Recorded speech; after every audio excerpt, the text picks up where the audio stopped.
അതെ, ഒരു സ്ത്രീ ഏറ്റവും സുന്ദരിയായിരിക്കുന്നത് എപ്പോഴാണെന്നറിയോ? അവളെ സ്നേഹിക്കുന്ന ഒരു പുരുഷന് അവരെ അവളുടെ പിന്നിലുണ്ടാവുമ്പോഴാണ്. ഈ ചില കല്യാണം കഴിഞ്ഞ സ്ത്രീകളൊക്കെ നിങ്ങൾ ശ്രദ്ധിക്കാറുണ്ടോ? കല്യാണം കഴിയുന്നതിന് മുന്നേ അത്ര വലിയ ഭംഗിയൊന്നും നമുക്ക് തോന്നാറില്ല. എന്നാൽ കല്യാണം കഴിഞ്ഞ് കുറച്ചങ്ങോട്ട് കഴിയുമ്പോഴത്തേക്കും അവരിൽ ഒരുപാട് മാറ്റങ്ങൾ കാണാറുണ്ട്.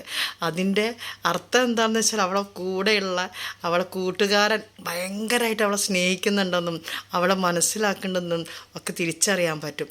ഈ സ്ത്രീകൾക്ക് നമ്മളെ പിന്നിലുണ്ടല്ലോ ഒരു പുരുഷന് നമ്മളെ കൂടെ ഉണ്ടെങ്കിൽ എന്തിനും നമുക്ക് ഇൻട്രസ്റ്റ് ആയിരിക്കും കേട്ടോ. നമ്മൾ നിസ്സാരം ഒരു ഡ്രസ്സിങ് ആയാലും ഒരു മേക്കപ്പ് ആയാലും ഒരു സംസാരത്തിലായാലും ഒരു പെരുമാറ്റത്തിലായാലും വീട്ടിലെ ഓരോ കാര്യങ്ങൾ ചെയ്യുന്നതിനായാലും നമുക്ക് ഒരുപാട് ഉത്സാഹമൊക്കെ തോന്നണമെങ്കിൽ നമ്മളെ കൂടെ ഒരാളുണ്ടെന്നുള്ളൊരു തോന്നൽ നമ്മളെ മനസ്സിൽ എപ്പോഴും ഉണ്ടാവണം.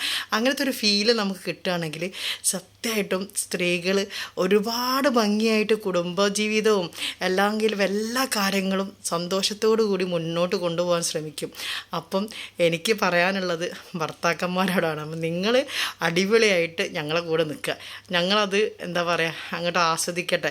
എന്നിട്ട് നിങ്ങളെ ജീവിതം ഞങ്ങളങ്ങ് കളർഫുള്ളാക്കും. അപ്പം അതിന് വേണ്ടിയിട്ട് നിങ്ങൾ ചെയ്യേണ്ടത് ഇത്ര മാത്രമാണ്. ഞങ്ങൾക്കൊരിത്തിരി സ്നേഹം തരിക, നിങ്ങൾ കെയർ ചെയ്യുക, ഞങ്ങൾക്കൊപ്പം നിങ്ങളുണ്ടെന്നുള്ള ഒരു വിശ്വാസവും ഒരു എന്താ പറയുക വിശ്വാസം എന്നല്ല പറയേണ്ടത്, ശരിക്കും നിങ്ങൾ ഞങ്ങൾക്ക് തരേണ്ടതാണ്. അപ്പം ഇങ്ങനെയുള്ള കുഞ്ഞു കുഞ്ഞു കാര്യങ്ങളൊക്കെ ശ്രദ്ധിച്ചാൽ നിങ്ങളെ ജീവിതം സ്വസ്ഥയും സമാധാനമൊക്കെ ആയിട്ട് മുന്നോട്ട് കൊണ്ടുപോകാൻ പറ്റും. ഇനി ഇത് വേണോ വേണ്ടയോ എന്ന് തീരുമാനിക്കേണ്ടത് നിങ്ങളാണ്. തീരുമാനം ഞാൻ നിങ്ങൾക്ക് വിട്ടു തന്നിരിക്കുന്നു. എന്തായാലും ഞാനിവിടെ അടിച്ചുപൊളിയായിട്ട് പോണ്. എൻ്റെ കൂടെ എന്നെ കട്ടക്ക് നിൽക്കുന്ന ഒരാളാണ് എൻ്റെ കൂടെ ഉള്ളത്. അതുകൊണ്ട് തന്നെ ഞാൻ വളരെ ഹാപ്പിയാണ്. ഇൻഷാ അള്ളാ ഇത് നിലനിർത്തി തരാൻ വേണ്ടി നിങ്ങളെല്ലാവരും ദുആ ചെയ്യുക. അസ്സലാമു അലൈക്കും വറഹ്മത്തുള്ളാഹി വബറകാതുഹു.